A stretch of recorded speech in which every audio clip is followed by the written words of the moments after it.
तो ऐसा कहते हैं कि एक बार नारद ने काम को ही जीत लिया। काम माने संसार को जीत लिया, काम माने पदार्थों के सत्य को समझ लिया, काम का अर्थ है इसके परिणाम को समझ लिया। और परिणाम समझ लिया जाए, पदार्थ के सत्य को समझ लिया जाए, तो फिर काम नहीं रहता। काम करते ऐशनाएं नहीं रहेंगी, फिर आसक्ति नहीं रहेगी, फिर प्रियता की चाह नहीं रहती। तो इसका अर्थ है फिर आप फीके से हो जाएंगे। ना, ऐसा नहीं है। सत्यानुभूत हो जाएंगे आप, सत्य अनुभूत हो जाएगा आपको। काम को परास्त देखकर, काम को चरणों में गिरा हुआ देखकर नारद अत्यंत प्रसन्न हुए। कभी कभी को उपलब्धि अपने परिजन पुरजनों के साथ बांटने का मन करता है। अपनी कृति, अपनी रचना, अपना सृजन। ये लेखकों में, कवियों में बात देखी गई। एक कविता लिखने के बाद मन करता कुछ सुन ले। ये अपनी कृति, अपनी रचना, आपकी कोई उपलब्धि, कोई क्रिएटिविटी आपकी, तब तक चैन नहीं पड़ता उस क्रिएशन को कोई देख न ले। आपकी उपलब्धि, आपकी सिद्धियां, आपकी कोई एक बड़ी महती विभूति, ये स्वाभाविक आकांक्षा रहती है। काम को जीतकर नारद आनंदित हुए। ब्रह्मा ने संकेत से मना किया कि पुत्र महादेव के पास मत जाना। काम जय होने के बाद, काम जीत लिया गया है, इस जय का गोपन रखो, दूसरों को अनुभव करने दो। जब काम जीत लिया गया है तो उनके पिता ब्रह्मा ने संकेत दिया कि महादेव के पास मत जाना। महादेव कामारे हैं, मनोज नशावन, वो काम को ठहरने नहीं देते। कामारे, काम के वो शत्रु हैं और काम भस्म भी हो जाता है।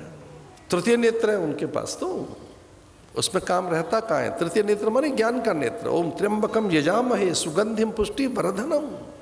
लेकिन महादेव के पास पहुंचे नारद, और महादेव ने बड़ा आदर किया नारद का। बस यहीं से हमारा पतन आरंभ होता है। ज्येष्ठ जन हमारा आदर करें, हमारी प्रशंसा करें, हमें उच्च आसन पर बैठाएं, ये हमारे पतन का कारण है। इसे ज्येष्ठ जनों से आदर नहीं लेना चाहिए, महज्जनों से, पूज्य पुरुषों से, जो मान्य पुरुष हैं उनके आदर से बचना चाहिए। महादेव ने बड़ा आदर किया। लेकिन महादेव ने एक और बात कह दी कि आपने काम जीत लिया है, आपके पिता को पता लग गया और मुझे भी ज्ञात हो गया है, पर यह भनक नारायण तक न चली जाए। और मैं आपके भीतर में देख रहा हूं ये एक कुलबुलाहट, ये आप महादेव तक बताने जा रहे हैं इस बात को कि देखा हमने काम जीत लिया, अब मुझ में कोई ऐषणा नहीं रहती। ऐषणाएं तीन ही हैं। कौन कौन सी? वित्तेषणा, एक तो धन बहुत मिले। पुत्रेषणा यानी हमारी संतति हो। तीसरी लोकेषणा, संसार हमारी प्रशंसा करे।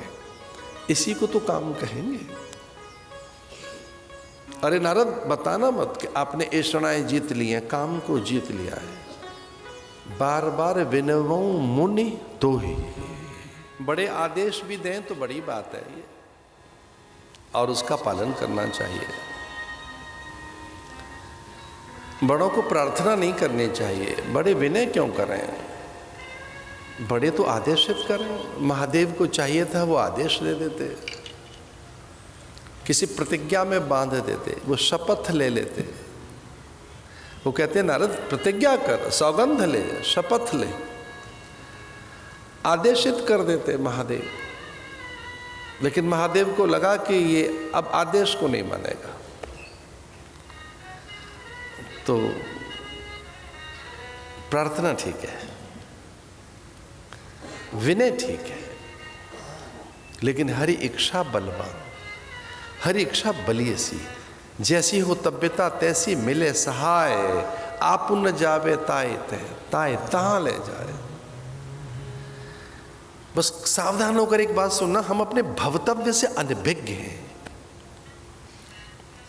ये कैसी व्यवस्था है हमारी युक्ति, बुद्धि, चातुर्य। देखो हमारे पास इतनी समझ है क्या कि हम कल को जान सकें कल क्या होगा? हम अपने भवतव्य से परिचित हैं क्या? योजनाएं तो हम बनाते ही हैं, हमारी योजनाएं तो अच्छी बनती हैं, पर भवतव्य से हम अनभिज्ञ हैं, भवतव्य से अपरिचित हैं। हम ये कहाँ जानते हैं कि भविष्य हमें कहाँ लेकर जाएगा? पर वर्तमान में कोई हमें चेतावनी दे, उपदेशित कर दे, कोई विचार दे दे, हमारे पथ का प्रदर्शन कर दे, नियत कर दे कोई हमारे पथ को, उससे विरत नहीं होना चाहिए, उसकी अवज्ञा नहीं करनी चाहिए। इसे अवज्ञा कभी मत करो। जो प्राकृतिक नियमों का निर्वहन करते रहते हैं, जो वेद विहित जीवन जी रहे हैं, जो शास्त्र सम्मत जीवन जी रहे हैं, महाजन द्वारा आचरित जीवन जी रहे हैं, जो गुरु द्वारा उपदेशित जीवन जी रहे हैं, जो माता पिता की आज्ञा में है, जो समाज का भय रखकर जीवन जी रहे हैं, उनसे भूल नहीं होती है। कुछ हों भी तो छिप जाती हैं, पर यहां तो महादेव ने मना किया और वो निकल पड़े, विष्णु के धाम में पहुंचे। और पहली बार ऐसा हुआ विष्णु लोक में, उस चिन्मय धाम में, उस गोलोक धाम में, अथवा उस वैकुंठ में पहली बार घटना हुई कि लक्ष्मी जी और नारायण प्रणाम की मुद्रा में द्वार पर दिखे। ये प्रणाम की मुद्रा में द्वार पर भगवान का दिखना और लक्ष्मी का, अरे ये तो सारे पुण्य क्षीण कर देता है। इससे बड़ा और जीवन में क्या आपका पतन होगा कि पिता द्वार पर प्रणाम करे, आपके लिए आपका सत्कार करे, अभ्यर्चना करे, पूजन करे, आपके लिए आसन बिछाएं, पाद्य अर्घ दें, प्रणाम करें, आरती उतारें। बड़ा काम करके आए आप। ध्यान रखना, पिता से प्रणाम मत लेना, बड़ों से आदर मत लेना। ये कभी ना होने देना ऐसा कि ज्येष्ठ जन, पितृजन, विज्ञ जन आपको प्रणाम करें। जब भगवान प्रणाम की मुद्रा में देखे, और वो तो यहां तक कह रहे मेरे पास ही बैठ जा, अपना ही आसन देने लगे। आसन का भेद रखा जाता है, पूजा में आसन का भेद है, बड़ा भेद है आसन का, क्रम है एक उसमें। ऐसा नहीं है कि हम किसी को आसन नहीं दे रहे हैं पूजा में, हम तो पूजा रोज करते हैं। इष्ट देवता, कुल देवता, ग्राम देवता, क्षेत्रपाल देवता, वास्तु देवता, रोज उनको आसन दे रहे हैं। या गच्छ या तिष्ठ वरदो भव सुप्रसन्नो भव। हाँ, थोड़ा गणेश जी को ऊंचा आसन दे दिया है, भले सुपारी में बैठे हुए गणेश। आसन की बड़ी महिमा है। तो नारद को समझ जाना चाहिए था कि भगवान अपना ही आसन दे रहे हैं, और सर्पासन पर, उस शेष नाग पर तो केवल नारायण का ही अधिकार है, उस शेष शैया पर तो केवल उन्हीं का अधिकार है।